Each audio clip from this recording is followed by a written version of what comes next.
Thank you, Diana. Welcome to Comics League Dark, the premier news show of the Comics League Podcasting Network. I am Jared, and let's bring in the gentleman for the show. I am Phoenix!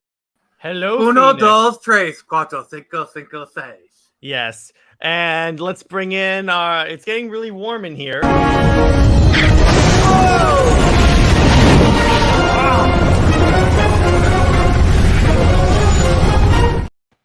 Muy caliente.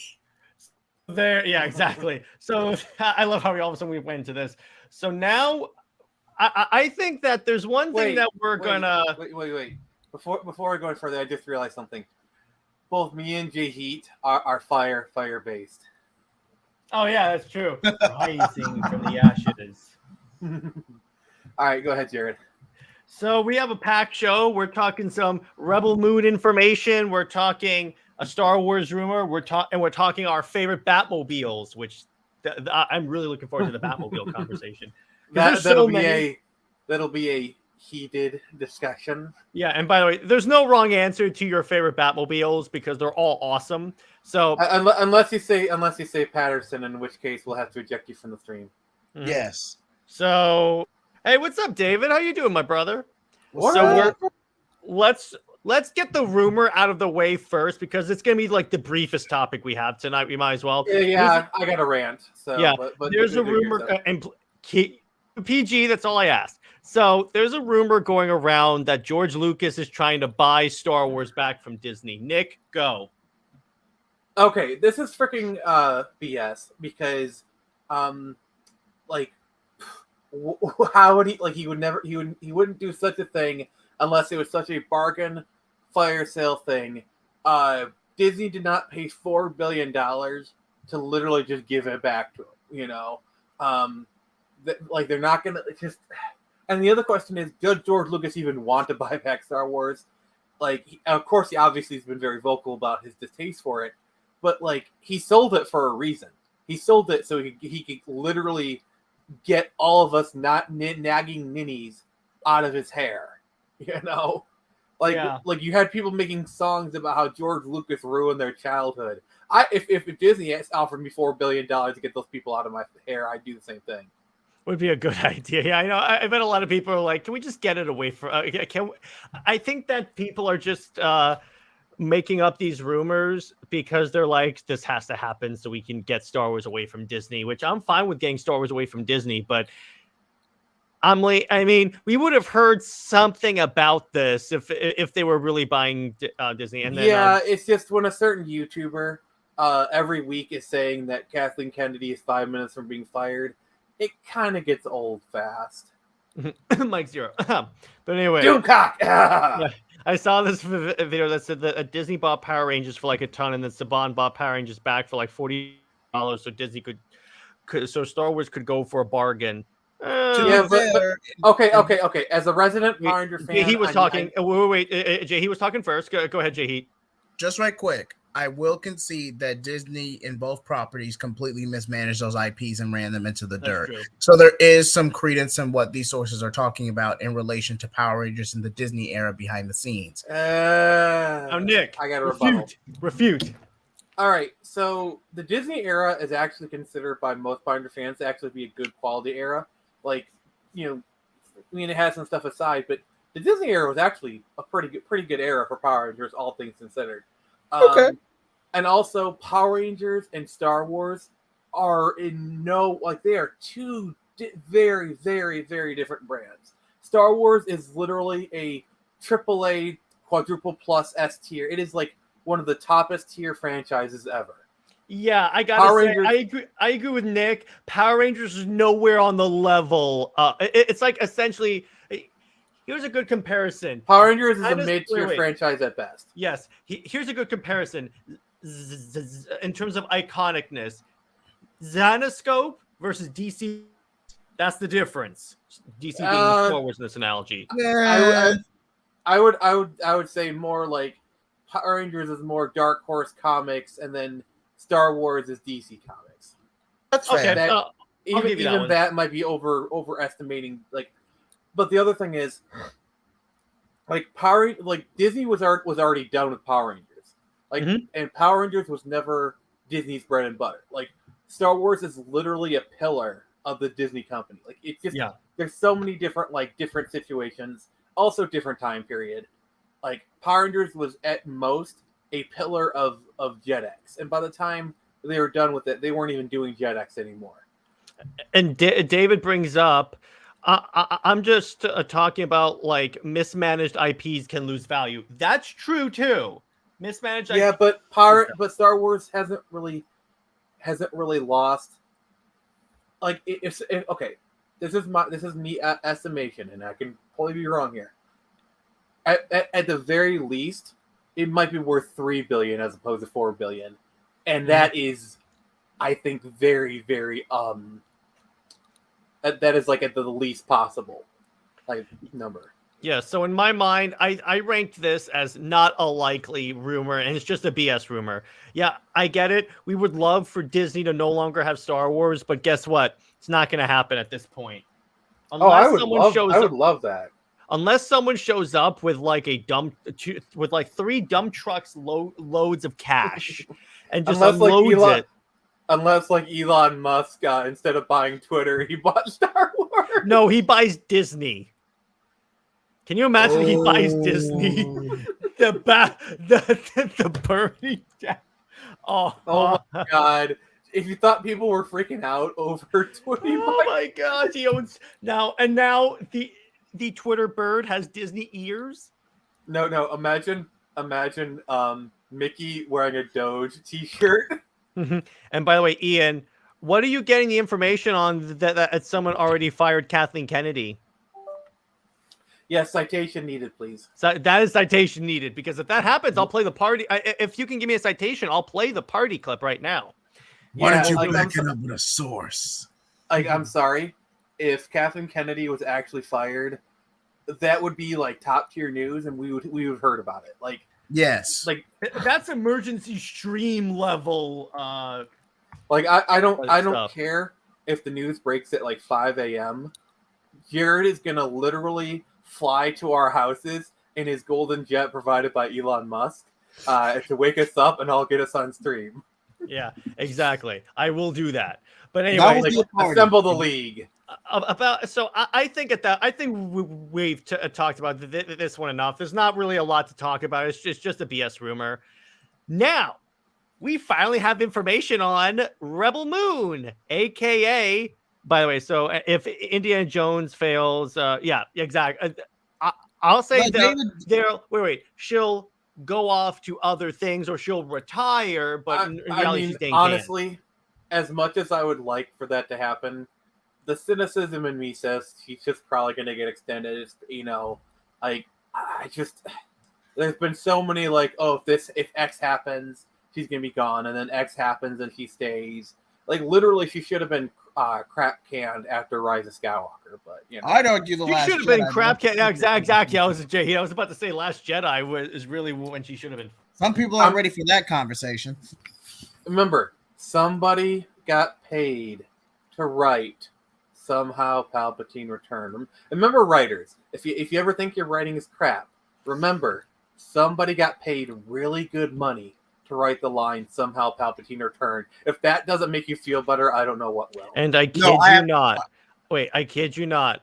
When my dad and I watched Episode 6 and Vader throws Palpatine into the pit, no crap. My dad turns to me and he goes, "And somehow Palpatine returned." Your dad is a crap lord, and I love him. Yeah, he is. So now we're going to talk about some Rebel Moon information. Now, here's the thing. If this sounds like it fits in the Star Wars universe, it's because, guess what? This was a pitch that Zack Snyder had for Star Wars. So just wanted to clarify that point. So we're not going to read the whole article because a lot... I give JJ a pass for having to follow up the Last Jedi. No, he could have done a lot better. Look this way: he still allowed somehow Palpatine Returned to be in the movie. So, I will admit, if JJ was allowed to do the whole trilogy, it probably would have been decent. I can see that, because what JJ Abrams does is middle of the road pleasing everybody kind of stuff. Like Star Trek 2009, I would still say is a legitimately good movie. Into Darkness is kind of meh, and then Beyond is it's popcorn, but it's good popcorn. Yeah. So back to this. So let's go through this. Zack Snyder is world building again with Rebel Moon. Yes.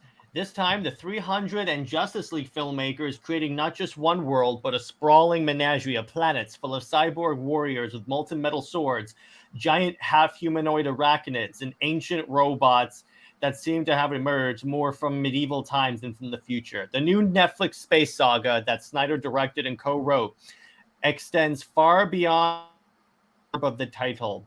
That moon is actually one of the more modest worlds, and it encircles an immense gas giant. So basically, it's just establishing the thing. So while any sci-fi extravaganza naturally features copious digital effects, Snyder also used his estimated budget of at least $166 million to manifest as much of it in real life as possible. In real life, in other words, a lot of this stuff. Hey, what's up, Taladia? I'll see you later for movie night. But yeah, so apparently a lot of this stuff is actually like not CGI in Snyder's movies. He's going full Nolan. I mean, how much do you want to bet a lot of that money is going towards like sets is going to reuse? Yeah. In a Santa Clarita Canyon just outside LA, a full-sized abandoned starfighter decays from far from what appears to be an idyllic Scandinavian-style village, complete with a cluster of homes, shops, and barns, as well as a stone bridge arching over a crystalline river. Team Snyder also built the river. Oh, wow. Jeez. So it's all this stuff is like 100%. Yeah. The Overlord TV guys. Yeah. But anyway, the story. Hang on, I gotta check my text real quick. Okay. This story, which Snyder has been mulling for more than 30 years. Hang on, I just gotta move this. Focuses on outcasts, malcontents, and refugees from many disparate planets who join forces to rise together against the punishing authoritarian government. As in real life, uniting so many different factions is easier proposed than accomplished, both in the story and behind the scenes as multiple plot lines intertwine. In every way, Rebel Moon is a heavy lift. I am a glutton for punishment. So basically, it's just him talking about this movie. Was me going, of course, it's space opera, but it's not lens. But it's not lens it that way. Let's lens it a more intimate way so that the sci-fi elements feel more grounded. Okay, cool. Look at how big our spaceships are, or the weird planets that happens, but it happens in an organic way. So anyway, here is a picture of the cast. You may notice this guy right here. I don't get. Who can tell me who this guy is? I'm sorry. You need to zoom in. I don't recognize him. That's Ray Fisher. Oh, cool. Yeah. Nice. He's in that. And Charlie Hunnam, which everyone was said, can that be Zack Snyder's Green Arrow? You could pull it off.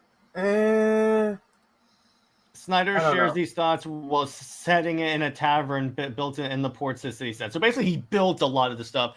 Debuting on Netflix on December 22nd, Rebel Moon is not just one movie. It's already a saga with plans to split the film into two parts, which makes the $166 million price tag estimated from California tax filings a 2-for-1 bargain at around $83 million each.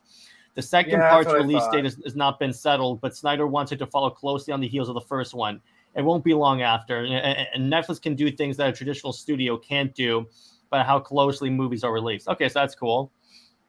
And then after also arriving at later dates will be more explicit, harder edge cuts of the two movies. So we'll get Snyder cuts immediately of these two movies. So yes, the first version to hit screens will be a fantasy adventure that anyone can enjoy and watch. The later cuts will be strictly for adults. I think for fans of mine and people who are ready for to take a deeper, harder drive, that'll be fun for them. Yeah, that's awesome. I love that. It's already fun. Originally, the script was one movie, but it was in Zack form. Says his wife, a longtime producing partner, Deborah Snyder. It was 172 pages. Typically, a page of script equals a minute of a minute on screen. So Rebel Moon was shaped out to be approximately 3 hours long. Jeez. which worried Netflix film chairman Scott Stuber. Stuber was like, on the surface, under 2-hour movies really do better for some reason, even though you'll binge watch an entire season of 8 episodes. Deborah Snyder said. I love the call out. I love it. Yeah. Zach said, if he just asked me to make this less than 2 hours, I'm going to lose all the character. You won't care about these people. It's a character story about how characters can change and redemption. So he basically says, what if I give you 2 movies? And yes, it is getting a theatrical release too. Oh, really? I might have to check that out. Yeah, I will. So the moon of Velt is a David facing down a Goliath of the mother world, which has amassed abundant wealth, political power, and an immense army. Velt is nowhere special until the rulers of the mother world decide to seize it as a breadbasket. They land in the village and say, listen, you guys will be a local food source while we're tromping around this part of the galaxy. So how long till the harvest comes in? The villagers are pretty much stunned by the brutality, but they don't realize that what level the mother world's ready to go. Newcomer named Cora, Sophia Butella, rallies them to resist rather than roll over. She has been hiding on this moon after fleeing from her own role within the leadership of that oppressive government. That's her abandoned starship out beyond the wheat fields. The Imperium comes down and they want to take the women and take the children and they take more soldiers. Deborah says they're going to take their food and the villagers. Look, we can bargain with them. I'm excited to see the talented director make original ideas. Yeah, exactly. Also, you can tell the parts, like you can really translate, like, okay, this is meant, like, you can tell the Star Wars parts from this. Yeah, it's like the Empire and then like the Imperium. Yeah. Cora used to be in the Imperium and she's like, guys, this ends badly for everyone. Okay, cool. That's awesome. Butella sees the character as a symbol for the way people ignore or run from problems in their lives until they can't anymore. She knows that the guilt that she's been living with, and the first step of her redemption is doing something about it instead of going away. So moving on, the humble moon of Velt is a greater danger than anyone realizes because the mother world's grip on its empire is secretly weakening and slipping. They've conquered the universe, they've stooped everyone into the empire, and they've had to make individual deals with the different leaders of the different worlds. You can imagine how complicated that is. A lot of rulers felt like they made a deal or like their fathers began to push back. And then there you go. It's like rebellion. Since the Velt Rebellions are built off of hope. Yeah, exactly. Since the Velt farmers can't possibly fight the Imperium alone, Cora sets out with a mercenary starship pilot named Kai, who's Charlie Hunnam, to find help. Since this Tawau-class freighter isn't necessary to get them off and back again. It's not a ride built for comfort. Very little in Rebel Moon has a high gloss. Hey, what's up, Tevia? What a piece of junk. Yeah, I know. It's more. I bet it can go 0.5 past light speed. It's more of a diesel punk world than a steampunk world. That's the sort of high energy source in gasoline. So moving on. So So there's Kai, and then Cora is joined by a gunner. Mikhail Huseman of Game of Thrones and Haunting of Hill House, a handsome but meek farmer who she has befriended. While the pilot Kai has seen a lot of fighting and knows the back channels for various other guns for hire, Gunner's naive about the world outside his village. He knows a lot about wheat, and there's a scene where Charlie goes, what do you guys do in the village? And Gunner says, well, I'm in charge of harvest. I catalog seeds. And Charlie's like, okay. In a lot of ways, that's the whole village. So they're sort of naive. Okay. Together, Kai and Gunner recruit the most fearsome, calculating, and deadly warriors they can find on the other subjugated worlds. Snyder spells out his inspirations. It's the Dirty Dozen, the Wild Bunch, and the Magnificent Seven. Anytime there's either a village or a town that is threatened that needs a gunfighter to come and do the dirty work. That's cool. So I guess you're saying the work is not for a Jedi. Yeah. Fun. I am sad that we didn't see Zack Snyder Star Wars movies because it could have been. Yeah, by Tevia, you are. It's called Rebel Moon. But that general. Okay, so that leads Cora to General Titus, played by Jimon Hansu. He's essentially the wizard from Shazam and the. I guy from love Guardians of the Galaxy. that man. He's a great actor. Yeah, she finally tracks him down at the Coliseum on a sort of gladiator planet. Oh, it's Gladiator. All right, roll the clip. Yeah. I don't have it installed on my thing, dude. Why? If you guys keep asking me to, if you guys keep giving me clips for other movies, I'm gonna have to cut some. I only have a certain amount of space. I demand to be entertained. No. Are you not entertained? I am not entertained.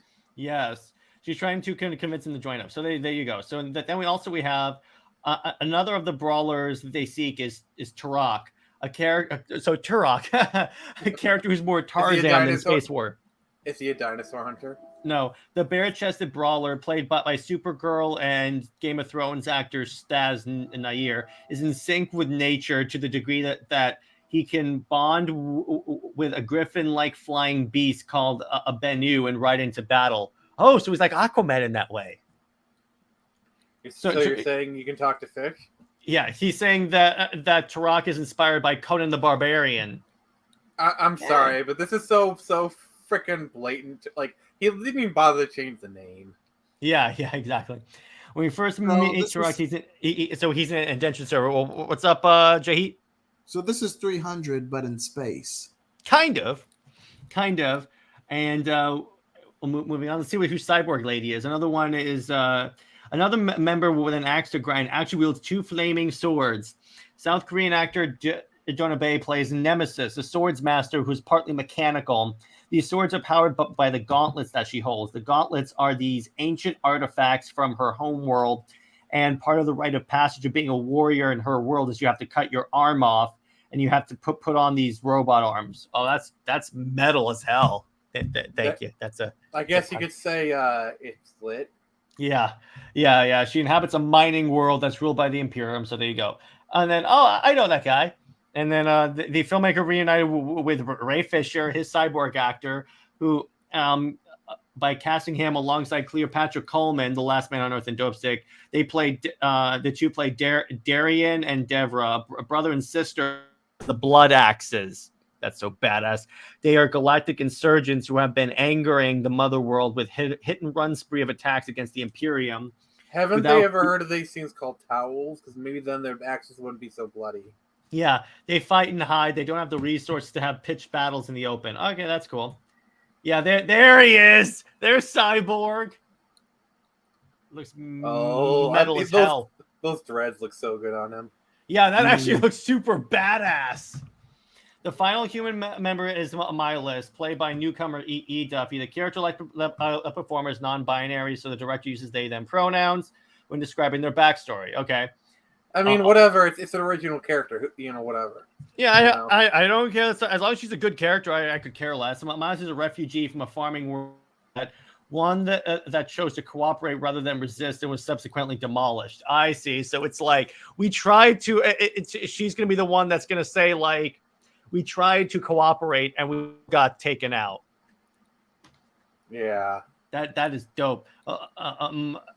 Milius wants justice for what happened, but doesn't have any special weaponry or training. Snyder said they bring something else to the team. It's hard. Okay. So she's essentially the Ray Fish of the team.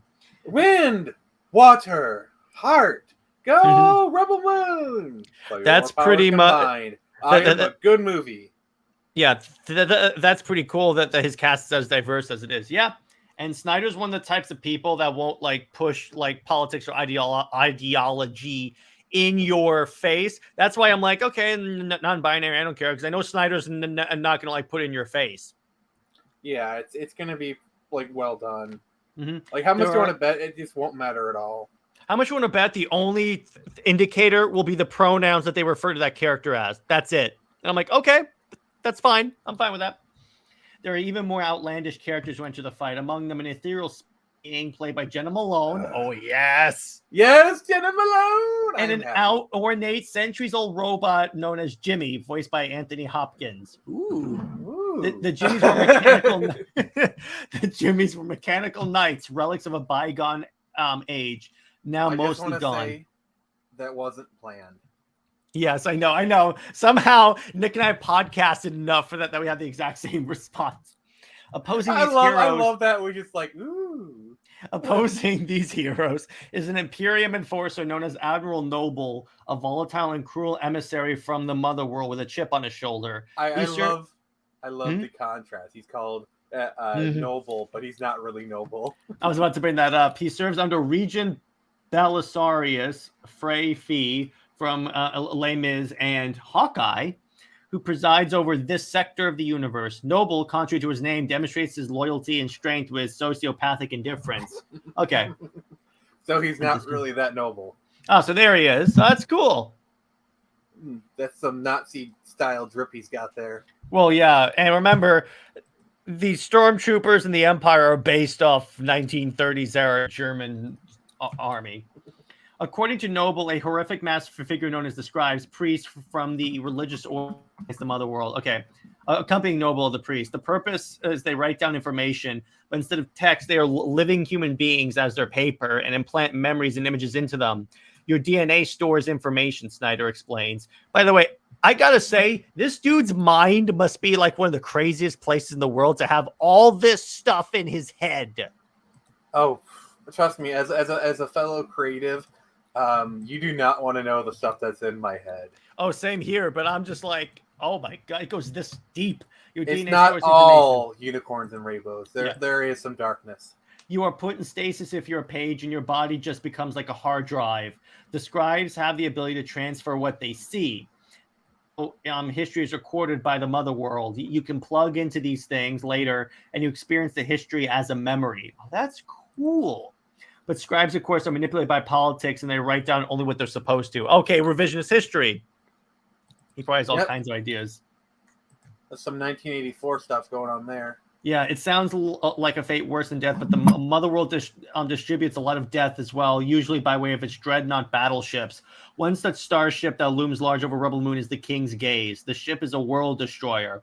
There are like 8,000 soldiers on the ship. They've got like 200 dropships, 100 tanks, and it has this huge boom howitzer, Snyder says. It could raise the surface of a planet. If they just fire on the planet for 3 days straight, there'd be nothing left. I guess these are priests. So they could go full terrorist if they wanted to. Yeah, in other words, they can go full.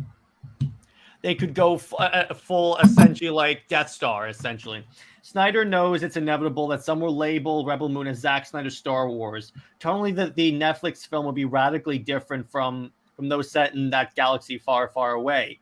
But it does take place in a distant realm of space, and there is, as the title suggests, a struggling rebellion, as well as a brutal dictatorship determined to crush it. Of course, those comparisons are going to be made, Snyder says. Anything that has a spaceship in it is going to be, this is blank Star Wars. So I understand and sort of welcome the comparisons, but at the same time, I do believe that our thing is really an entirely different experience. Yeah, here's my take. Here's my take on this whole go ahead. thing. Who cares? This was originally meant to be a Star Wars thing. So obviously the comparisons are going to be there, but like so much stuff is based on Star Wars, and let's be honest, Star Wars ain't no unique in and of itself. It was literally meant to be Buck Rogers, Flash Gordon, but we couldn't get the rights to it, so he did his own thing. So, and Star Wars is literally based off the hero, like it is used that as a blueprint. Star Wars itself isn't really that original. It's just executed very well, at least the original trilogy is anyway. So The original trilogy is, yeah. You know, the thing that Zack is most guilty of is he's literally pulling from the same influences that George Lucas did. So who cares that it's similar to Star Wars?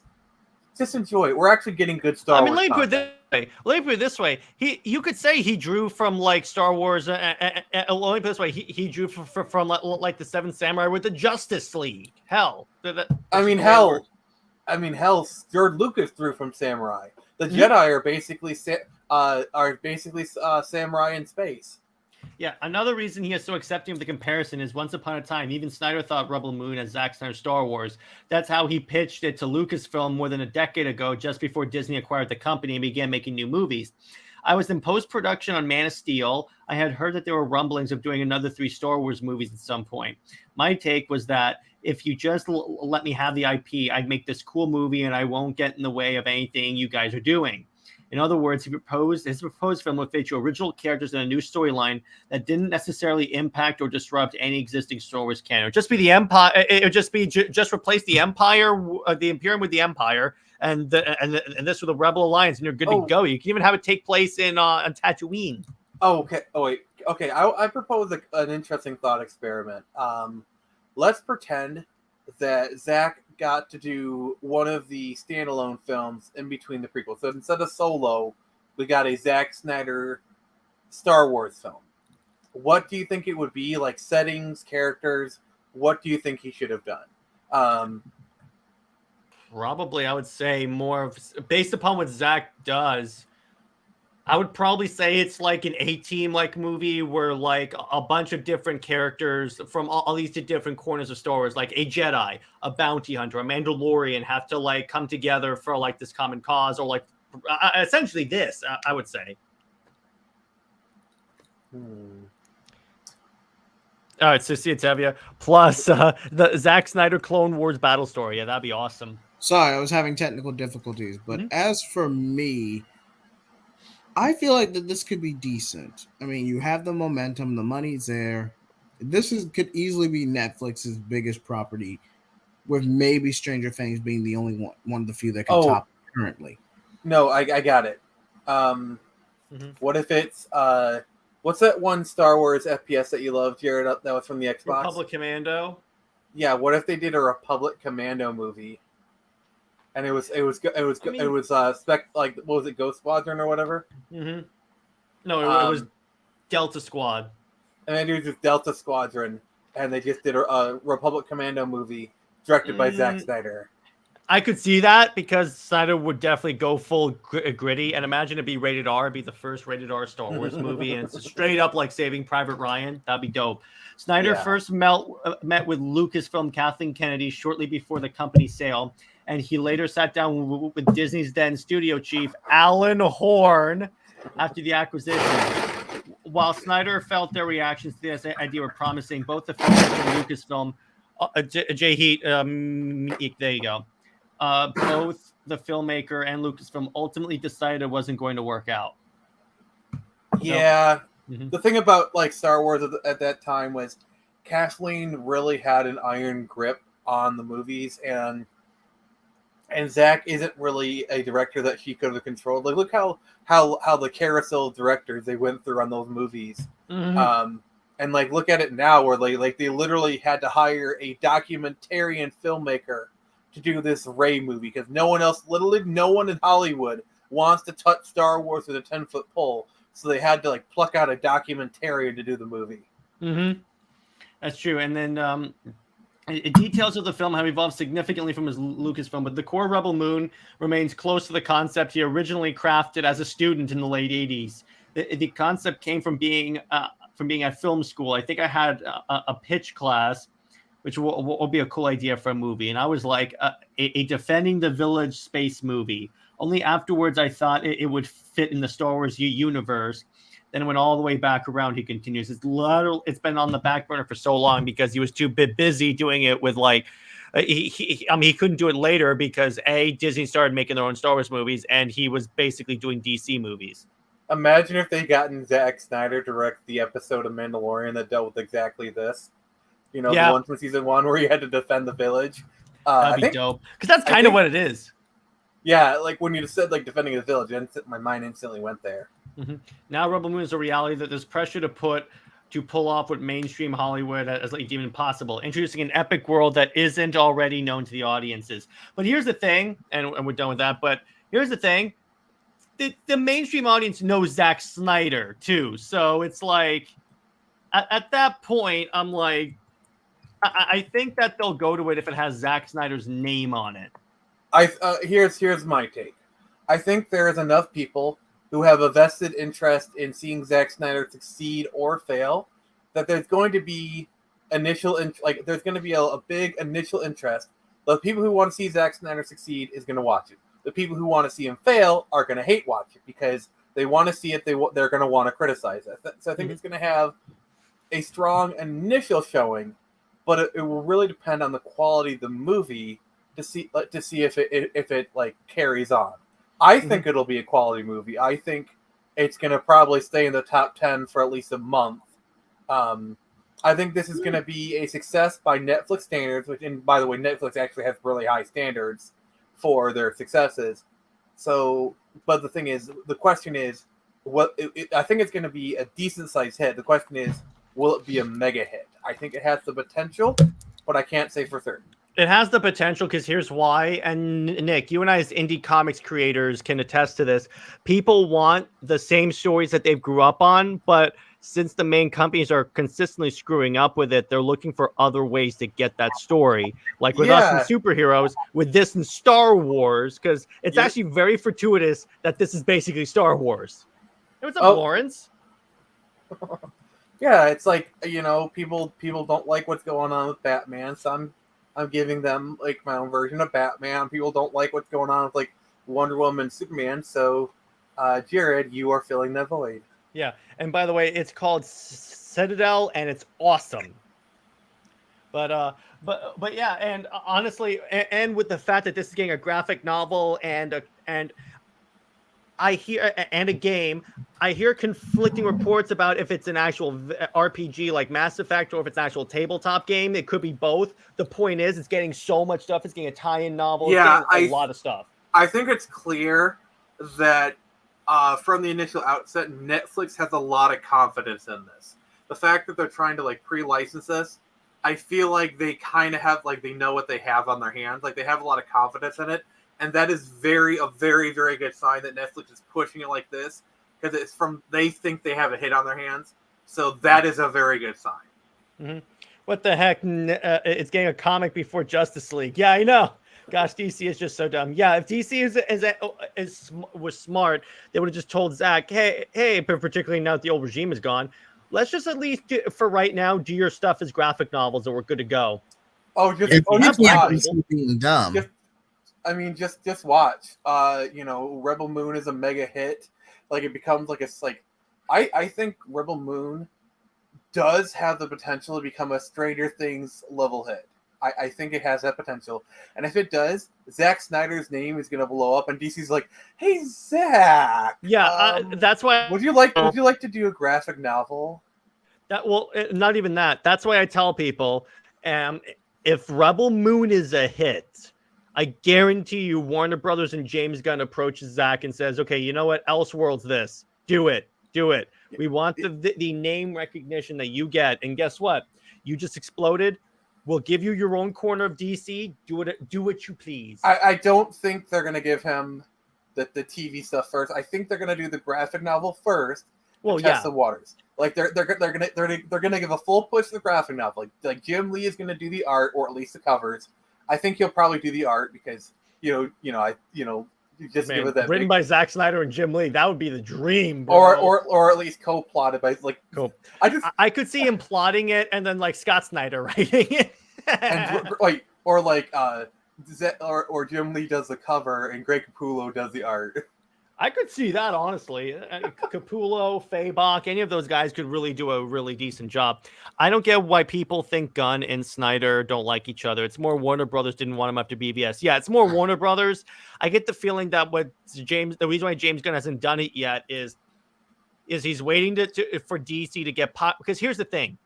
Even if, let's say, Rebel Moon explodes, DC still has to be a healthy brand in order to afford for anything to happen with Zack. My take is a bit more nuanced. Mm-hmm. So I do believe like Gunn and Snyder like each other, but like the thing is, Gunn can have a big enough ego to block Snyder and still like him at the same time. They're not mutually exclusive. Mm-hmm. Like he can still like Snyder, he can still like what came before, but still have enough of an ego to want to do his own thing, want to see his own vision. And not want to see Snyder. Like they're not mutually exclusive. Both can coexist. But remember, a Gunn has a boss, and Zaslav can go, "Hey, you're telling me that we had this entire universe planned out by this guy that just made Netflix a lot of money. And then at this point, he's not exclusive to Netflix anymore. we can get him to do stuff for us. I mean, yes, that could happen, but like until that actually happens, we can't really count that in the hatch. Like I'm just going. I'm just saying off of like what's in front of me. Yeah, but more my point is nothing happens with DC unless unless two things happen. Number one, this is popular, which I think this will be at least popular enough for something to happen. And DC as a brand is healthy because DC needs to be able to make Snyder an offer in light of everything that happened to him and say, come back and complete your stuff, even in graphic novel form. Yeah, because here's the thing. Even if, like, okay, best case, this is best case scenario in my opinion, and this is my opinion. Rebel Moon is a hit. Like, it's a big hit, Snyder Things level hit, blah, blah, blah. DC, like, gets attention, and they have him do a graphic novel as a temperature check because... Like, yes, we all know Snyder fans are passionate. We are a passionate bunch. And they do spend money. But would they spend enough money to support a film? So they use a graphic novel and they do the full court press on it as a temperature check to see how much, like, and they use that as a barometer. And if the graphic novel does well, which it probably will, let's be honest, then that is more ammunition to give Zack his own kind of corner. And here's the thing: if they do the graphic novels first, I guarantee you it's going to explode. Because again, what happened when Zack? Please highlight JJheat's comment. Please highlight JJheat's comment. This is why New Direction would have worked. Hashtag hire. Yeah, exactly. Hire us, DC. We'll turn your entire company around. But this is why I know that if they did the graphic novel, it's going to explode. Because here's why. Remember what happened when for Thanksgiving Snyder had his turkey, and then the background blurry was the absolute edition of Final Crisis. That thing was sold out and was really hard to find. The Absolute Edition, which is like upwards of $100. Just watch like the pre-orders for the Zack Snyder Justice League. Roll the intro. Comics. Okay. And by the way, Sammy, if you want to join, just come in. You have the link. But all right, I'll play our intro, ladies and gentlemen.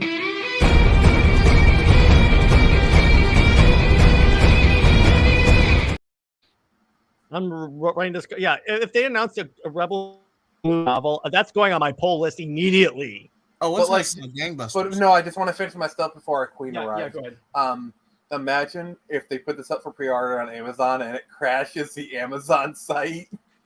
Yeah, we will. If you build, no, it's kind of funny. If you build it, we will crash it. Yeah, if you build it, we will crash. We're gonna crash it more than we're gonna crash it so harder than the AI drivers in Halo. Oh, before we do the Batmobile stuff, I should have brought this up.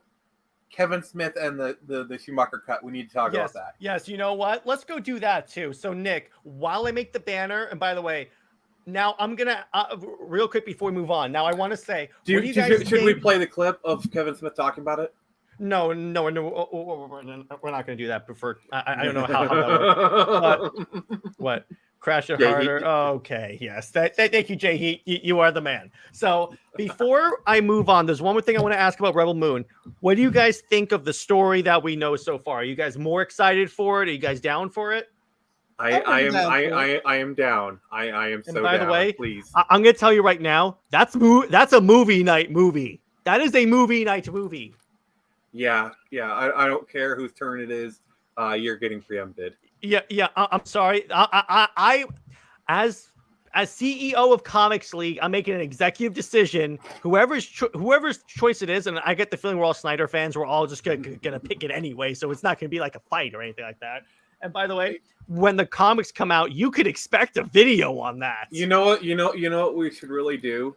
We should do a live reaction stream to where like we're watching it and we react to it live. That is such a great idea. Yes, like, let's do that. Let's do that. Like, obviously, we're not going to show the movie, but like just watch it and react to it. I think that would be so freaking dope. Yeah. Okay. Yeah. See, here's what we're gonna do. Here's what we're gonna. You're getting the. Okay, Sammy. I'm gonna make. I have to say this on stream. I am going to get whatever story content comes out for Rebel Moon. I mean, have you seen this guy's hot toy budget? I think he can afford it. All of this is from the Zack Snyder universe. Like, This guy gets like 1 or 2 Hot Toys a month. I think he can afford it. No, I'm getting the graphic novel. I'm getting the RPG game. I'm getting the Xbox game. I'm getting the novel. Rebel Moon, the toilet paper.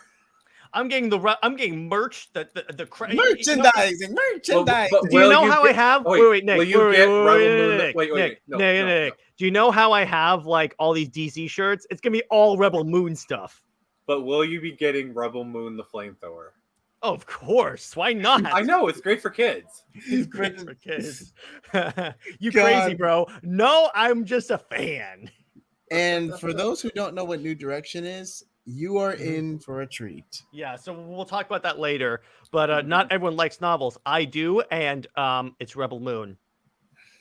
Yes, It's Rebel Moon, support, Sammy. We must support our man. Hot toys are so expensive. Yeah, but when it's Zack Snyder stuff, Jared, pan over Money. again. Show him how much money you got on the table. Okay, so this recently came in the mail. If you're following my social media, I now have the Hot Toy Cyborg. Okay, So- I gotta know, how much was that? Probably like 250 or 300 or something like that. Dear God, dear mother. The of most God. expensive one was the Batman and Superman because they went a 2-pack and that was like 500, I think. Dear God, like just humble You got a brag all night problem, long. man. It's Zack Snyder's Justice League, dude. Leave me alone. Oh my God, do we need to have an intervention? No, it's just let me put it this way. It's all rewards for good times at work. I get myself presents for good work at work. Now, I there's one more can't wait. thing. I can't wait until I come visit you. I'm gonna take the 101 of the Batman and be like, now Keith. And then you're gonna get tridented through the chest. So let's just Oh go no, with that. like literally, we're gonna do a skit like I'm doing that. And wait, hang on. Merchandising, where the real money from the movie is made. First off, yes. Also, you kept that clip but not the "Are you entertained?" Because I had to add that stuff for the because I had to cut that out, dude. You keep giving me so many. He sends me 18 clips per movie. Beep, beep, but I like movies and I like funny moments. Yeah, but Lawrence and Jared's he's got like 10 of them. The price mounts up. Yeah, but I mean, get one. let's be honest. You probably have at least 3 to 4K on those shelves. Oh yes, Every oh, day. yes, oh yes. But let me put you this: I'm getting the League, so all I need is Flash and Aquaman, and then I'm all set. That shelf has more value in it than my car. And then I'm going to take the Hot Toys and arrange them like that final shot in Zack Snyder's Justice League, where they're on the nuclear like silo and it's playing the epic music in the slow pan. Okay. I will pose, and then I'll have Superman subtly with his arm around Wonder Woman and Batman looking all scowly. I pose my new 52 Superman and Wonder Woman in an embrace. So there you go, suck it. So now we're gonna talk about. I'll have to fix Schumacher that cut. when I come over and visit you. Yeah, good luck. I have it electrified. This shelf has more value than my life. Well, we love you, Sammy. So, Sammy, here's the thing about you. You're priceless. So Sammy, come on in. Come on in. You have the link. Says my wife's cool with comic book, but she said no statues or no expensive toys. Oh, Okay, that's fair. That's The fair. sad- David, your wife is smart. Happy life, happy life. Your sadness. Now let's talk about Hello, the darkness, Schumacher my cut. old friend. So, Nick, you want to update the audience on what's going on with the Schumacher cut? So this is more of a tease than anything else. Kevin Smith was on a podcast and he talked about how he had seen the Schumacher cut and that he was willing to send it to the podcaster. So what this says is the Schumacher cut is literally a thing that they have assembled, and we actually might be getting it soon. And I'm just gonna say, when that, like, I will be getting the Blu-ray of the Schumacher cut.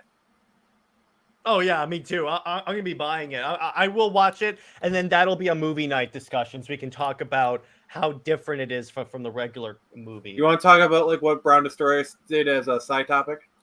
What's RT? Thinking he says Rotten Tomatoes. I think that's what he's talking about.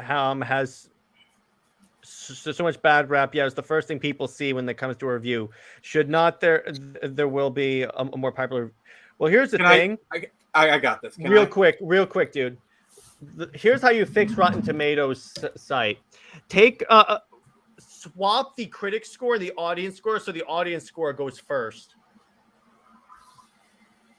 That's how you. Here's the best way. They'll never do this, but here's the best way. Take out the critic score, because who listens to these idiots anymore? Here's the problem with Rotten Tomatoes. It's a couple of different things. One, Rotten Tomatoes is used as the arbiter of what is good and what is not. And the problem with that is they have done several scummy things in the past, like the stuff with Captain Marvel or the Little Mermaid being locked at 95%, you know. Mm-hmm. And then there's the reports that like the executive Rotten Tomatoes has tied to Disney. Now that's unverified, so let's just call that a rumor. But like there is so much stuff that is wrong with Rotten Tomatoes, yet it is considered the arbiter of like whether or not a movie is good. Certified fresh, you know. It's a shill site, basically. Yeah, it is. This leaves the door for more director's cuts. Yes, because I believe that whenever a movie comes out, if there's a director's cut, it should be released at least on the Blu-ray or something like that. You should be able to see, here's what the director intended. And the reason why we're getting the Schumacher cut before the Ayer cut is because the Schumacher cut, there's not really any expensive CGI they need to do. Mm-hmm. It's basically just finding the footage, cutting together, maybe doing some color grading, up-resing it. There's not nearly as much work. It's not nearly as expensive for the Schumacher cut. And think about it this way: if this could be them testing the waters, and maybe we will start releasing a bunch of the director's cuts. Like then we get the Ayer cut, and we know the Ayer cut exists. We know it was screened. Well, yeah, and what I mean by that is that they could be doing this as like a test bed, saying if we release this, will it make will we make a profit? And if we do, we'll just release the other director's cuts we have. All right, so what other director's cuts do you guys want to see? Obviously, Ayer cuts on the table. Mm-hmm. What other director's cuts do you think we should see? Which other ones exist?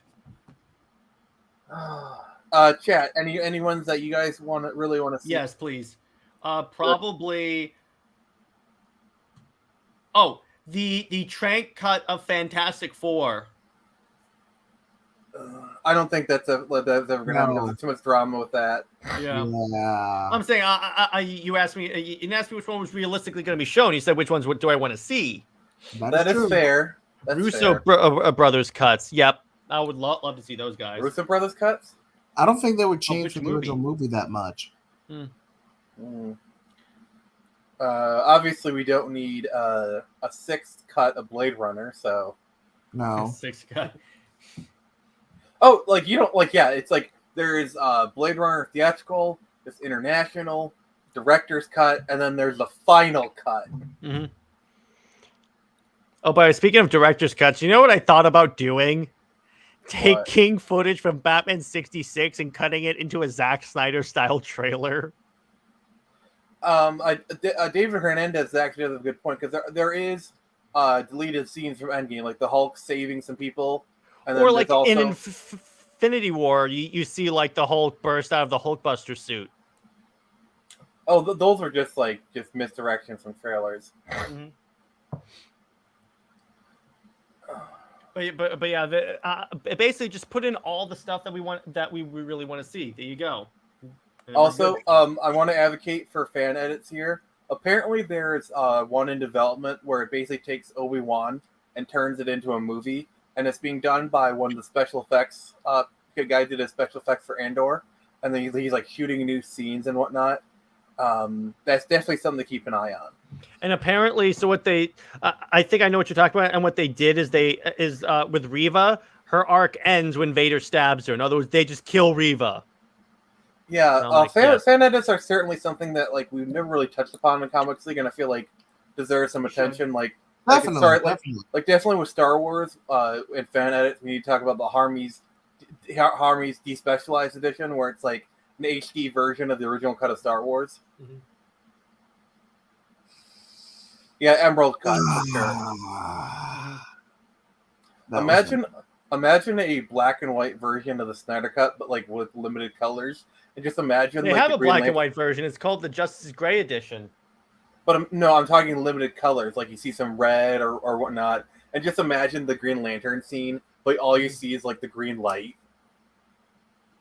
That would be cool, but here's the thing: it would be it would just be the Justice's Gray edition until that one scene, though.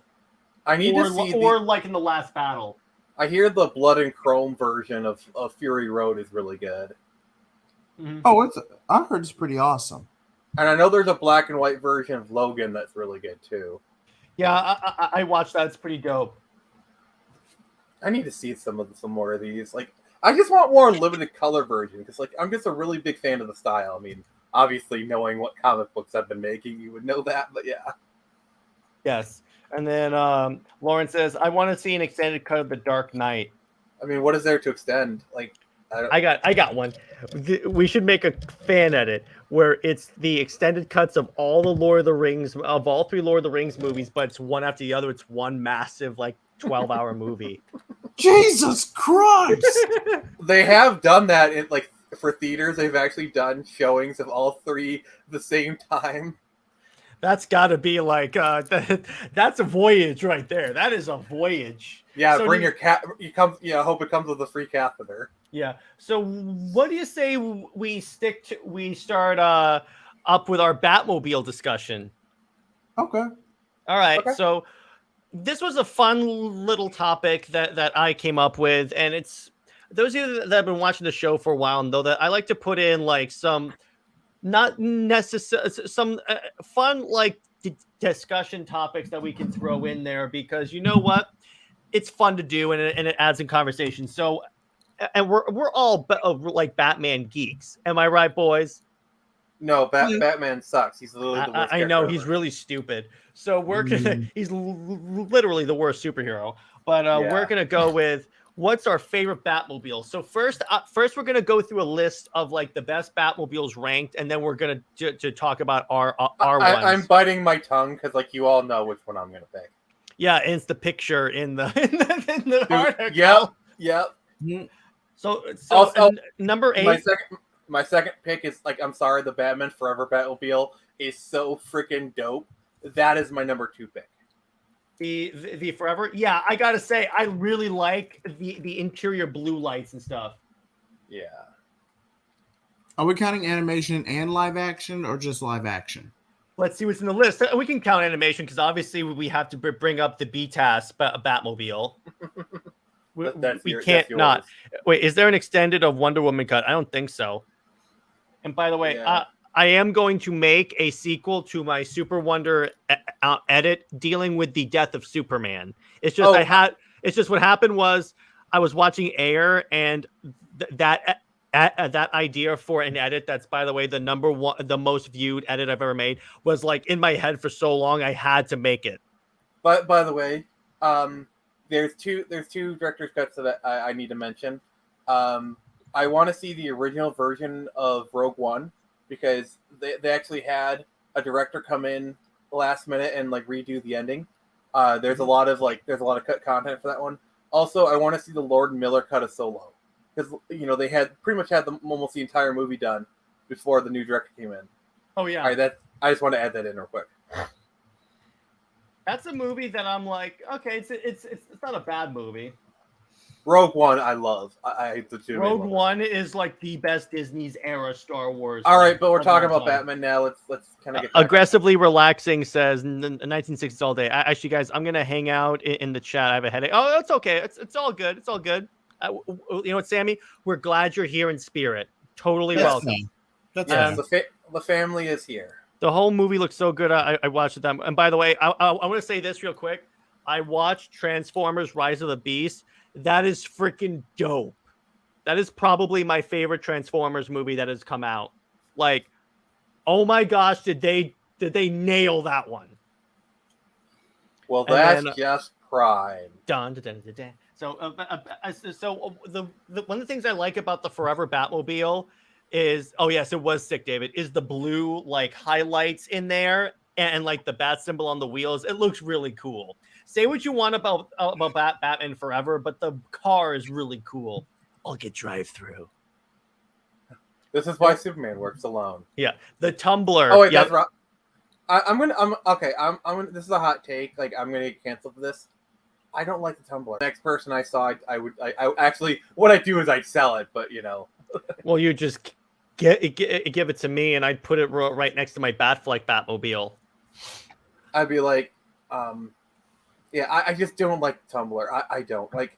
I'm not. The thing is, I'm not the biggest fan of the Nolan films. Like they're okay. I like Batman Begins. The other two movies are just okay. I think they're a little pretentious and like pre-cute. Like, but that's a whole separate thing. Yeah. So I mean, I like it, but I get why you don't like it. It's not very Batman. You know why? Because okay, so the story goes is that they were. It's literally called the Tumblr. Like seriously, yeah. How not Batman can you get?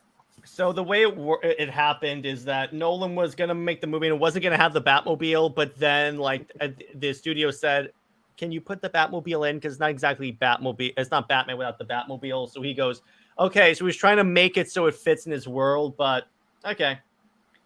Batman and Robin Batmobile. I'm just going to say this.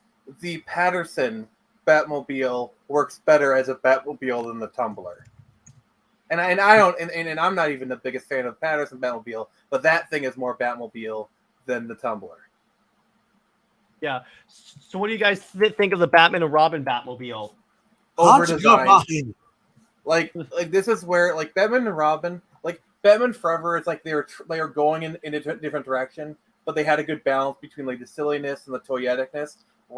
Batman and Robin was way too toyetic. Like it is way too overdesigned. Like this thing just looks like a toy. I'm sorry.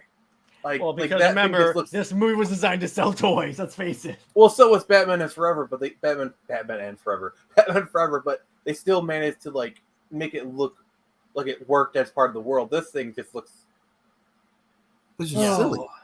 So yes, the dopest Batmobile that we've gotten in modern day. Oh yes. You are allowed to have that opinion. That's all I'm going to say. If any Batman screams futuristic, it's the one from BVS and Justice League. It's a massive step up from the Tumblr, and it says it has. This car has a variety of uses, from an improbable speed to missiles to machine gun fire laid out in front. Yeah, the animated one. Yeah, the animated one is just iconic. I mean, look at that thing. Yeah, as far as my opinion on the BVS one. It kind of has the same problem as the Batman and Robin one, where it's like way over designed, but it's a lot better. Like it's still the Batmobile. Like I still rate BVS Batmobile higher than Robin and Tumblr. So I'll give you that much. Oh yeah, because here's my problem with the Tumblr. It's too bulky. Where when you look at like say the I'm gonna solo highlight me right now because I have a scale model of the Batmobile. You got the power. Look at how sleek this thing is. Look how sleek and aerodynamic this thing is. But it's aerodynamic as a brick wall, but okay. No, but what I mean is that compared to the Tumblr, it's less bulky. It's more like aerodynamic. So yeah, B-TAS is awesome too. Yeah, B-TAS. I had a toy version of the B-TAS one. I mean, the B-TAS. Let's be honest, the B-TAS Batmobile is what if the '89 Batmobile was made in the '30s? Like that's all it is. Pretty much. That's a lot of that show. Then we have the one from the Batman, which I dug. You can tell this list is a victim of recency bias. Mm-hmm. So the Batman Batmobile. It's not bad. But it's nowhere. It wouldn't be this high. Because here's my problem with it. Even though it's awesome, let me be clear. I like the Batman Batmobile, but it's not. It doesn't have anything that really makes it like special. It doesn't have any like special gadgets or anything like that. It's just a car. Yeah, I think like as a year two Batman, it works. Mm-hmm. Like I think the Batman did a better job at creating like a realistic of this world Batmobile than Christopher Nolan did in like his version, because like the Tumblr was already pre-made before he even got it, whereas this one was custom made by Batman himself. So it does have also like, I'm sorry, but like they have the jets and like the roar and the sound of this car. It's just like when this car first debuted, and then it's like in the darkness, all of a sudden it starts revving up like a freaking wild animal. Best scene in the movie. I'm sorry. That is the best intro for a Batmobile I have ever seen. It just Also, it's the it's car like all of a chase sudden, is the best scene in the movie. I'm sorry. The what? Like just the music and just like My favorite. I got you. Yeah, And, yeah, like, and then he going comes the through the flames. fire. I'm like, yeah, I'm sorry. It's just that scene because Penguin's coming around the car. It looks like the Catwoman's gonna get shot. Then all of a sudden you just hear this engine start screaming, and then the engine's revving. It just looks so. That was like the most, because remember in the Nolan trilogy they go theatricality are powerful allies. That was theatrical as hell, dude. Next, the '66 Batmobile, which I have a scale electric version of it right here. So there you go. At least you All don't right, have to worry about recency bias. Yeah, pretty much. Also, I'm gonna say that this is another hot take. The Batpod is literally better than the Tumbler. I don't care. Come at me. But the Batpod is the tumbler, though. It's better than the Tumbler. All right, so what's number one? Batman 80, of course. Batman 89 Batmobile. Of course. You can't not have. I'm sorry. Well, let me put it this way: ZSJL and 89 are like tied in my, at least in my mind, for best Batmobile, because you can't put that below anything else, though. You can't. It's like it's 89 classic. is like quintessential Batmobile. Like, oh my god, yes. Mm-hmm. Yes, and so now I want to ask you this, Nick. I'll go down the list. Why do you think 89 is the best Batmobile?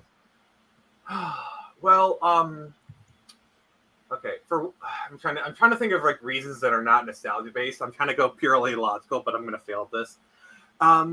Basically, it kind of I'm gonna go all like nerdy here. It's basically a great like kind of like middle point between like the comic bookness of it, and it also does have a bit of a realistic kind of touch to it. And it's just honestly, it's just kind of got like this iconic shape, this iconic silhouette. Like, I'm sorry, like you look at 89 and you know exactly what it is. It cuts like this profile. It just has this iconicness to it. It looks straight out of comic book while still looking like the Batman and Robin one looks straight from a comic book, but it looks silly. This one looks ripped from a comic, but looks like it could belong in this world. Yeah, exactly. I'm like, yeah. I mean, now let me ask you this: what's the difference between? And now one could argue that the Forever Batmobile is also over-designed.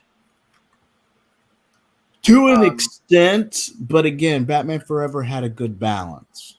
Yeah, like I think Batman Forever is like right on the line between like over design and silliness, with Batman and Robin just like literally leaped across a tall building in a single bound. But Nostalgia. like, I think because Forever honestly just has like that just really nice design that just works really well, whereas Batman and Robin, they just like shoved a bunch of lights everywhere and called it a day. Oh yeah, and by the way, David says in terms of 1989, it has a James Bond feel, and Brown Destroyer says it's comics accurate. There you go. I agree with both of those statements. Oh yeah, Sammy says Batman Forever is over-designed. Oh, okay. I mean, I don't agree with you, Snyder Queen, but you're more than welcome to have your opinion, even if it is the wrong one. Yeah, especially about Wonderbat. So its gadgets are inside and not over designed and not under designed. Yeah, exactly. With this one, it's more sleek, and also it's kind of cool. I always like how this car gets like new abilities as the movies go on, like how it armors up, how like those two side pieces like blast off. It just looks so cool. It screams Batman. That's the thing. And what's funny about it, it looks like a live action version of the cartoon Batmobile. Well, to be fair, 89 came first. Well, yeah, I remember the cartoon was inspired by 89. Snyder Queen, it's all in good fun. Even if it's the wrong one, how rude. I need that C-3PO drop where he goes, how rude. Yeah, like, I don't know if he's, like, just being playful, but, like, in case she actually is offended, I'm just, you know. Snyder Queen knows we love her. How is it over designed? How is it not over designed? It has a 10-foot tail. That's good. That's true. Imagine trying to get through the McDonald's drive-thru with that thing. Why didn't we see Batman's various armors in live action? Watch the Flash movie. That's it. This never gets old. Yeah, I know. This Batmobile just never gets old. Oh, yeah. By the way, mhm. I'm gonna make everyone a promise right now. I will own the '89 Batmobile, and when I do, I will get drive-thru. No, you know what? That'll be the time where I come up to Michigan and visit you, and we'll take a we'll make a vlog for our channels getting drive-through with the '89 Batmobile. Yes, we will. I will literally take you for a spin in the Batmobile. I'll even let you drive it if you're nice, and we will literally go to McDonald's and get drive-through. Yeah, I know. The only thing is, you'll have to be like, hey, here's this Robin shirt. I need you to wear it. Yeah, they. Can I wear a Jason Todd shirt? Hey, just be glad I'm not putting you in the briefs and the pixie shorts. Yes, Pixie thank boots. you. The Insider suit. Do you guys remember the Insider suit from the comics? It was the suit that can imitate the Justice League's powers. Okay, Oh, wow. basically, Bruce was kind of like observing the new Bat family dynamic with him dead after he was brought back. But before the only person he really revealed to that he was back was Catwoman. And that's because she recognized him.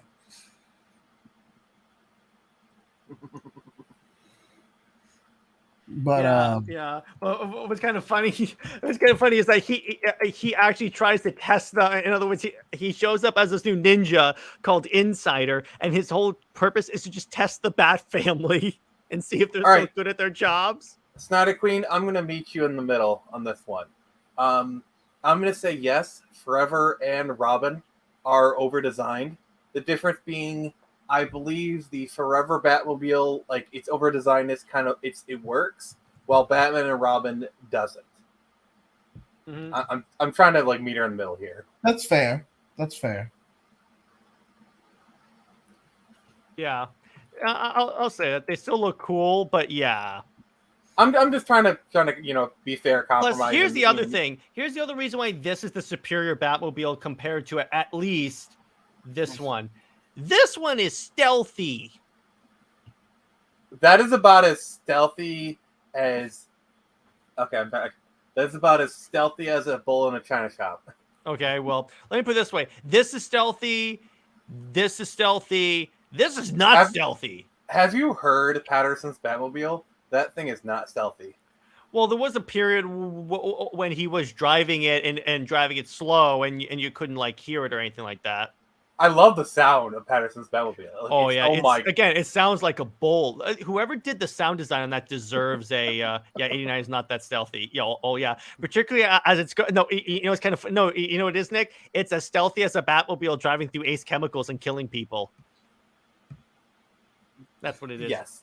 The Batwing, yes. Oh my god! Like I love how even for the Flash movie, they're still using the '89 design basically. And I love how in the trailer they recreate the Batwing on the moon thing. Clearly, when they parachute out the Batwing and you see that shot of the Batwing against the moon, that's what they're doing.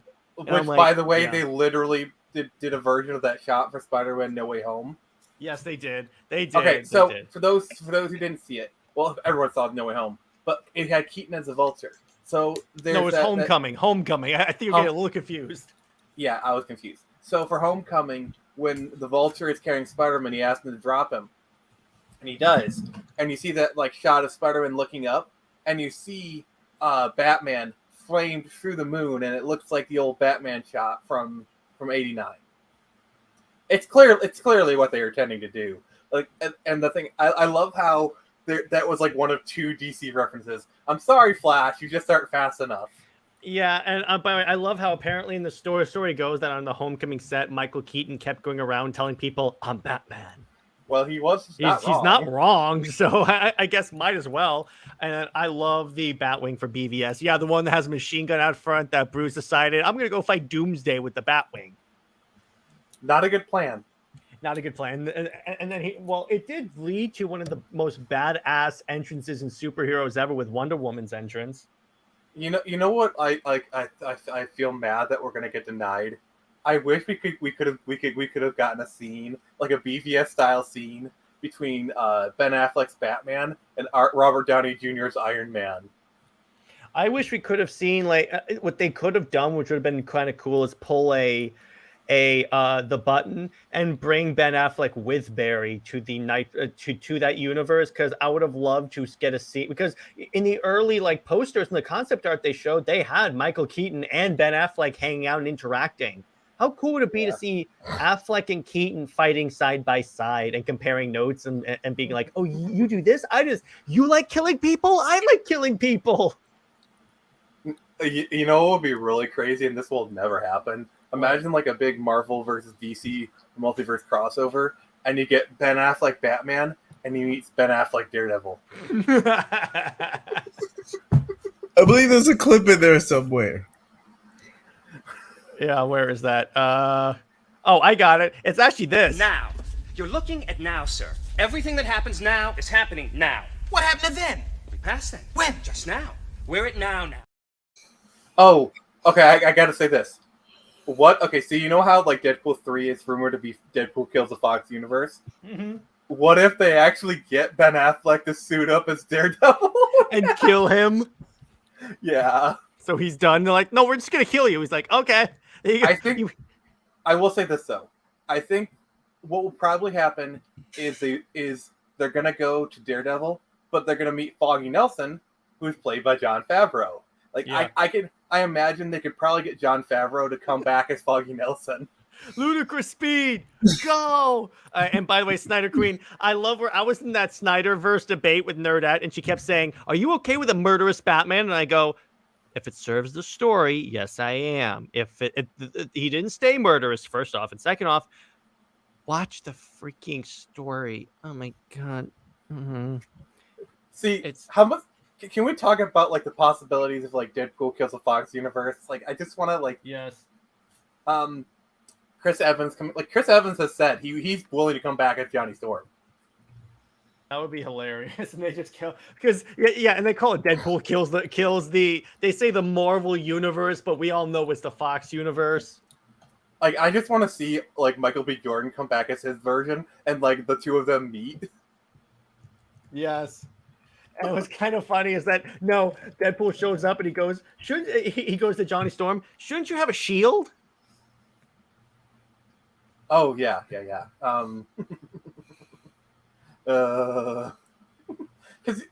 I could totally see Chris Evans coming back as Johnny Storm for Deadpool 3, because I feel like him and Ryan Reynolds are good friends because he agreed to do that cameo.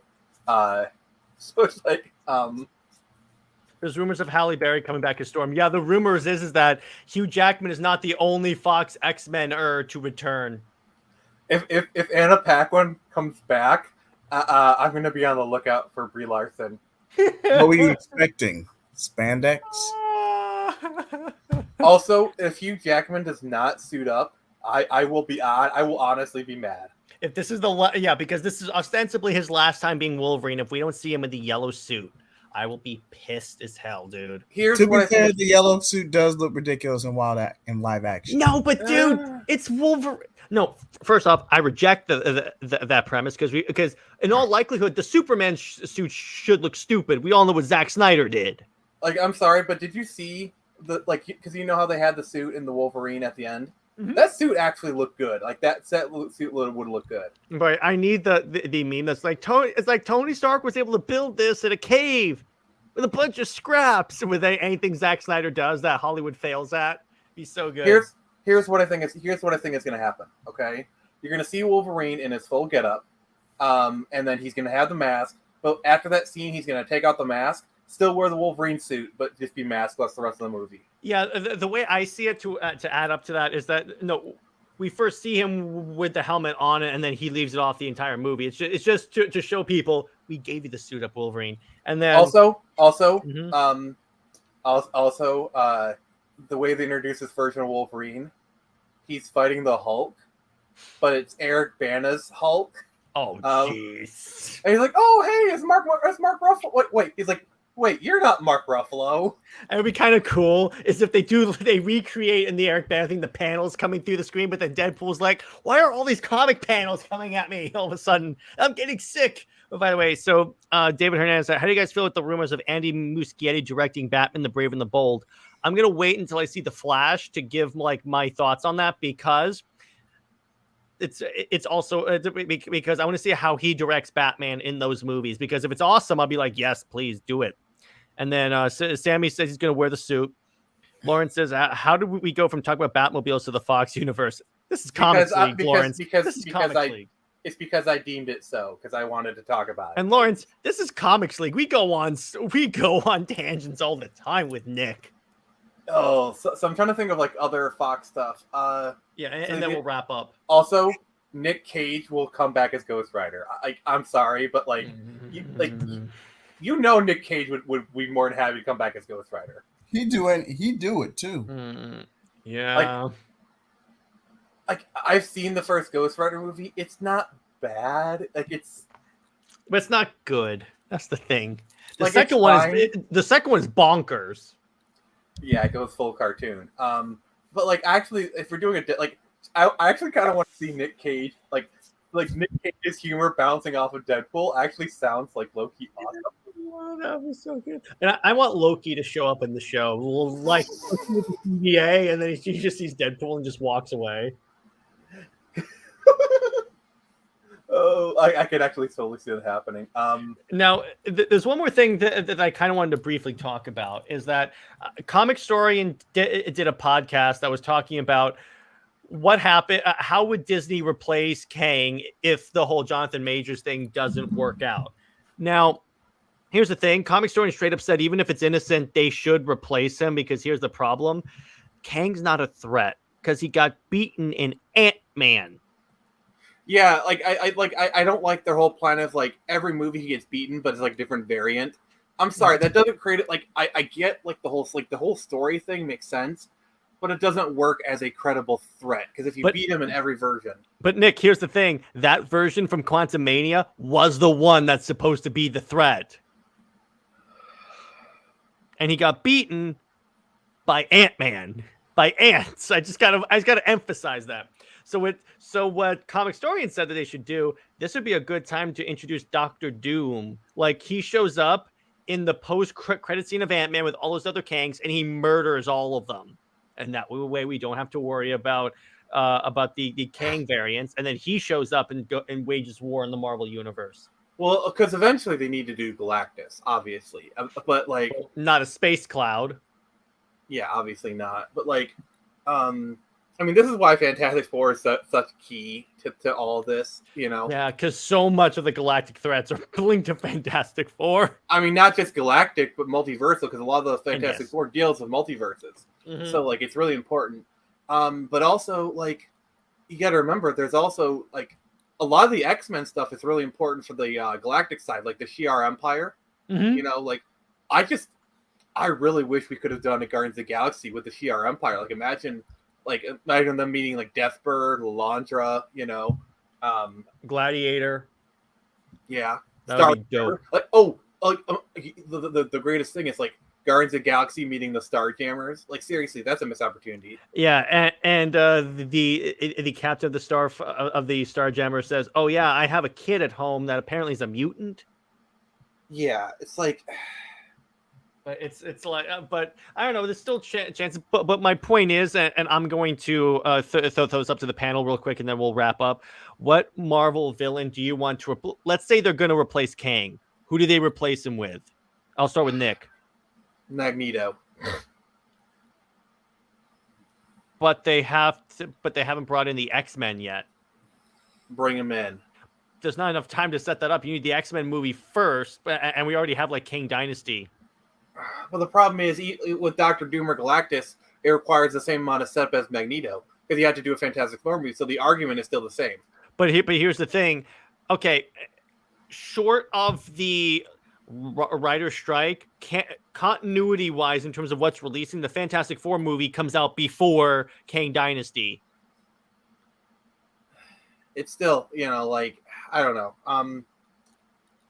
And Brown Story, Minister Sinister, I think is kind of too silly of a villain. Yeah. Well, what's funny is Mr. Sinister actually was in the background a lot of the Fox movies because like there's a lot of like if you look at like Essex Corp was a big kind of back also JJheat's thing.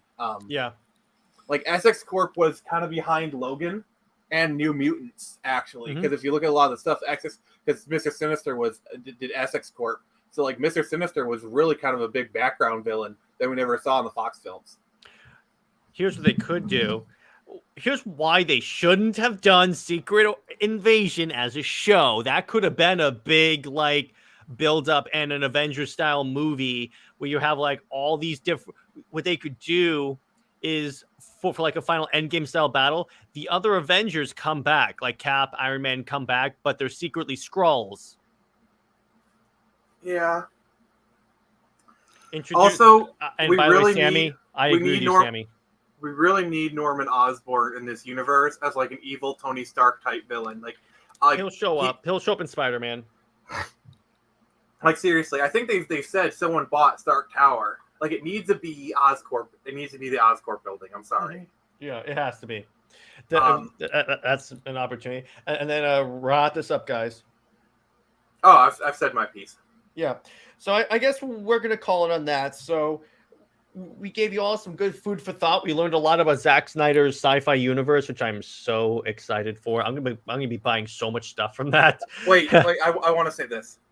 If they do introduce Doctor Doom and then they do Luke Cage, they have to have one of the episodes of the new Luke Cage TV show where he goes to Doctor Doom's palace and beats him up for $200. Like, I'm sorry, I love that story. Wait, Brown has a good one.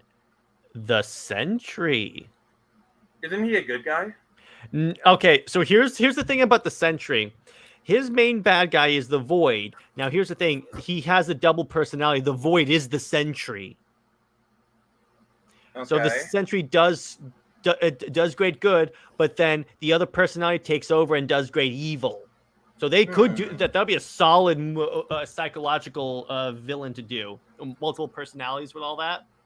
That'd be pretty cool. And then, Osborn. The Sentry versus Superman, Apex Comics. That's a good question. I would have to give it to Superman, yeah, because even again, let me put it this way.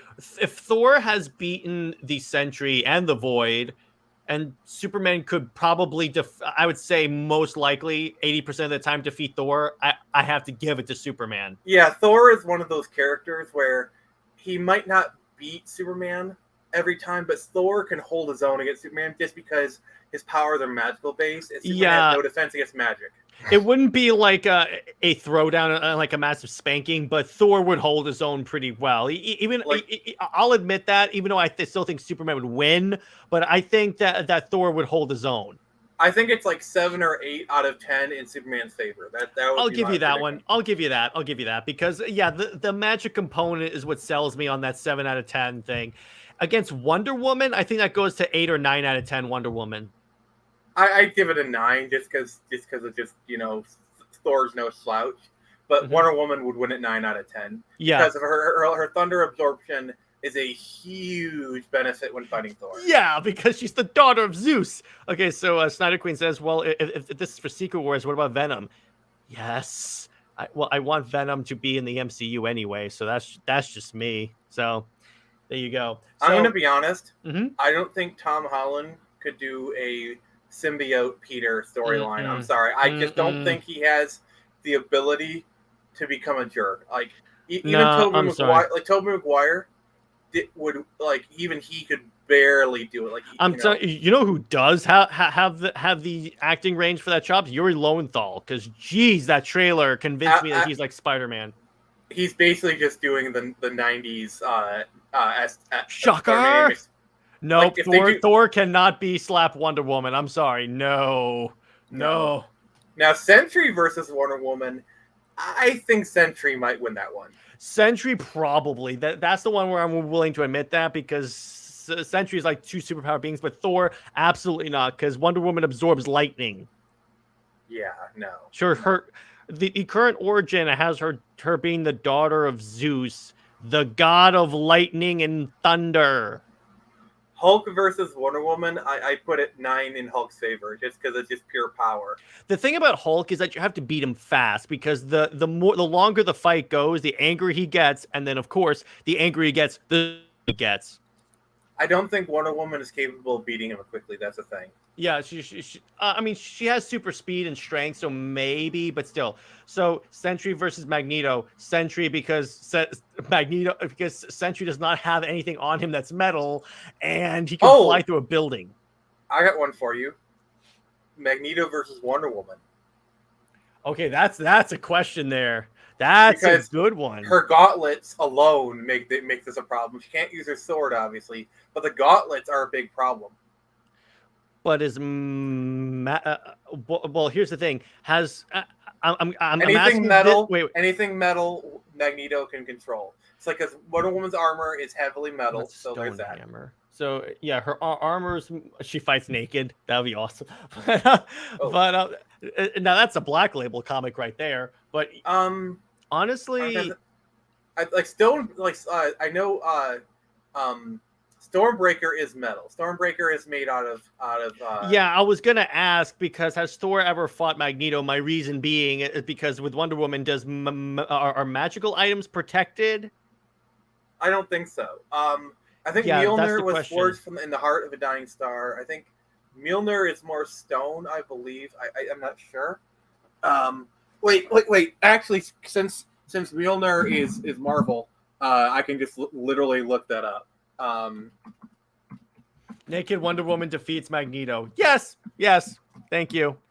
And then Sammy says, I want to see the movie of the Amazing Spider-Man 3 where he stops pulling his punches. Yes, please. I want to see that. Yeah, go ahead. Well, yes. Well, somewhat. He can redirect it when it's already in motion, but he cannot affect or overcome the enchantment. In the Ultimate Universe, he manipulated magnetic fields to hold the hammer, but is not.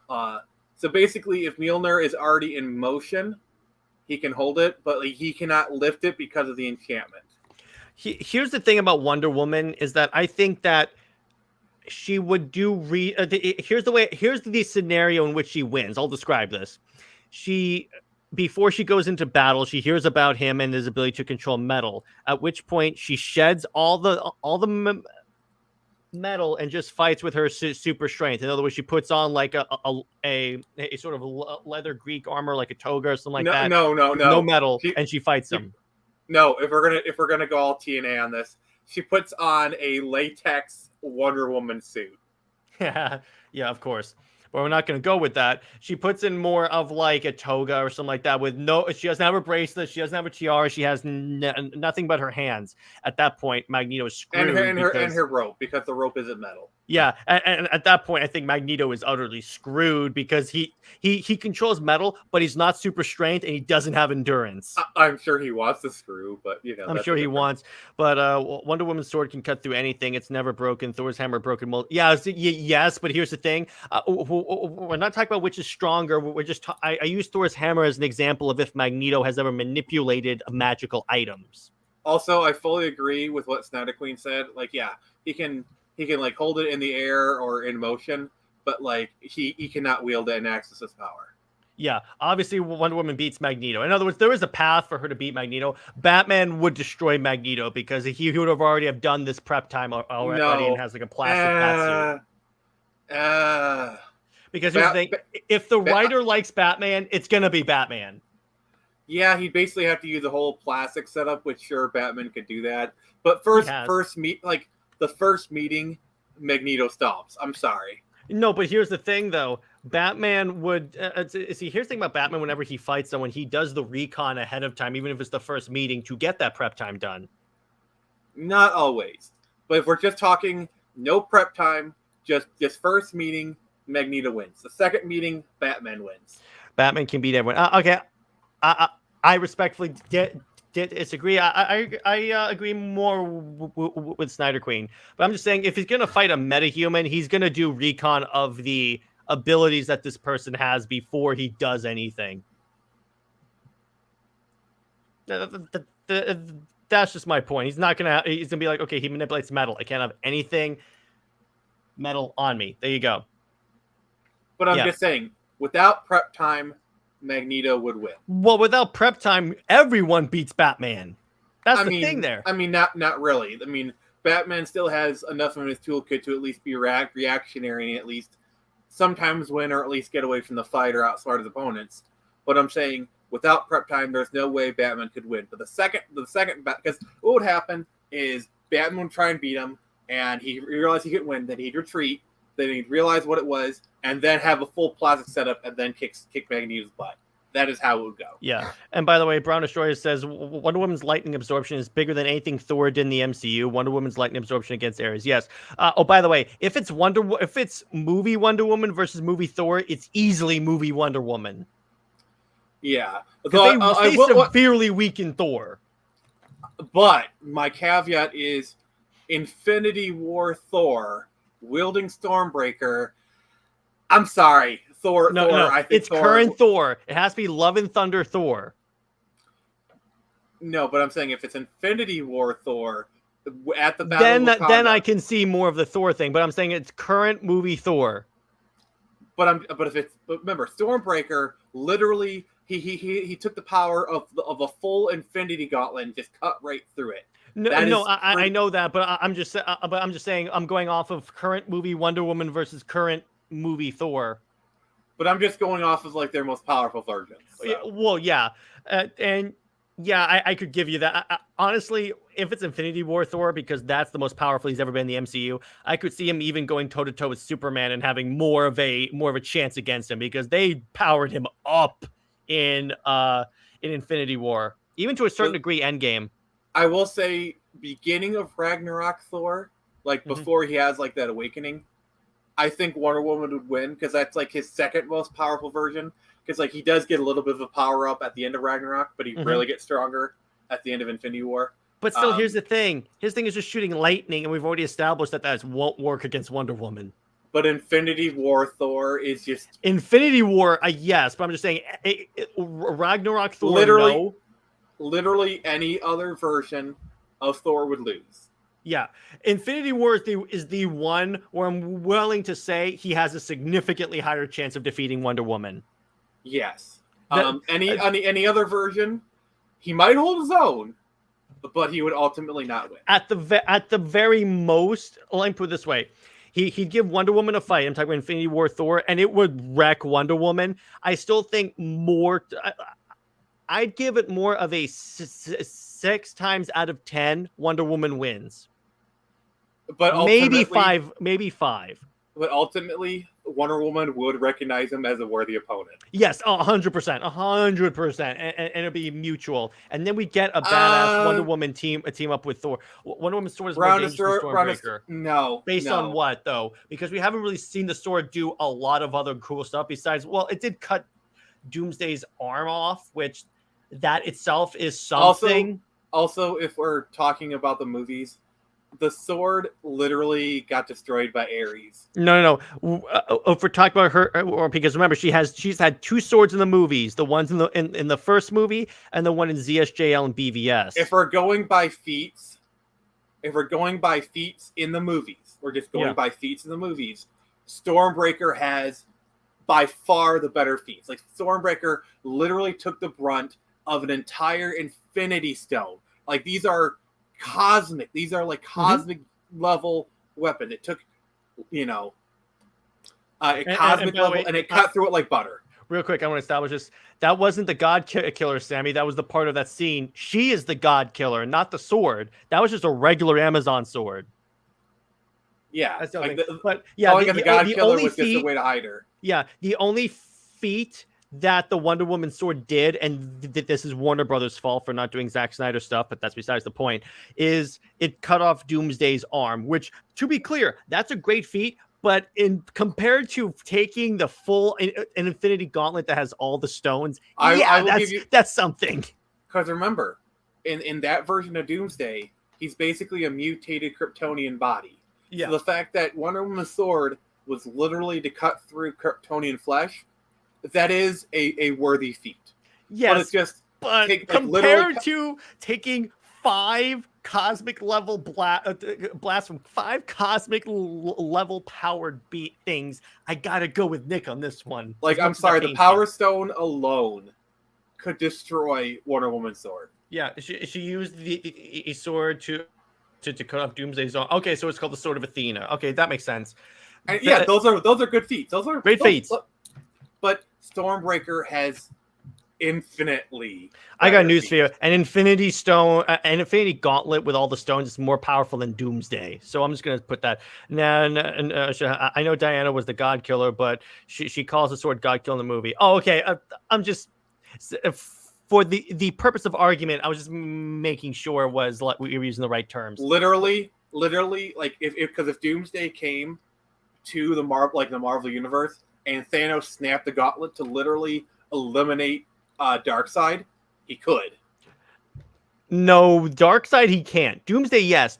No, Infinity Gauntlet.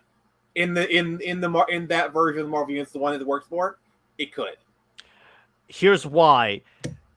Okay, Darkseid is a different being because Darkseid actually cannot die under any circumstances because they've killed him. It doesn't work. Okay, fine. I'll modify it. He can have it so that Darkseid dies in that universe, and he can never enter that particular universe. No. No. Nick. No. Nick. Nick. It's my turn. Okay.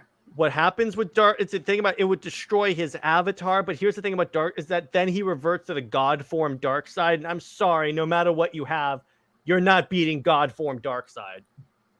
Except the Infinity Gauntlet is literally one of the most powerful weapons. Like, it is more powerful than it is right up there with, if not more powerful than the anti-life equation. And Darkseid is more powerful. Is the most true form Darkseid is the most powerful being in the DC universe. And the Infinity Gauntlet can banish God form Darkseid from that particular universe. Okay, well, this is a topic for another stream. From that particular universe. Yeah. This is a topic for another stream, and we can just another stream. But really have to end this. Nick, we're wrapping this up. I really have to end this because this is like going on 2 hours. But okay. So hey, JJheat. So we're going to. Yeah, I'm on my phone now. Okay. My computer crashed, and I couldn't just abandon you guys. So I appreciate that. Thank you, brother. So we're gonna happen again. So we're gonna wrap up now. So where can one find you, and what have you got coming out? So Nick, I'll start with you. All right, you can find me on Twitter, Phoenix Press, YouTube, the same. I'm wrapping up Turn Samurai. We're starting the Screecher issue 2. So look forward to lots of cool stuff. JJheat, what about you? you can find me at JJheat75 on Twitter, JJheat Blaze on YouTube.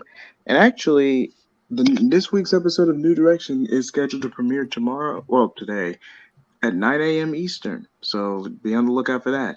And let's just say it's going to be a good one. With me, I have Under Two Capes is coming out tomorrow, which discusses our favorite Spider-Man stories. And just real quick, I want to make this announcement on the show, and I'll make it on the community post. From now on, the uploads for this channel will go live at 3 p.m. Eastern. It's just that's when I get off work with my new schedule, so I'm just going to do that so I can respond to comments and stuff. So instead of noon, it'll be 3 p.m. So there you go. So on that note, everyone, stay heroic, and I will be sure to see you next week for Comics League Dark.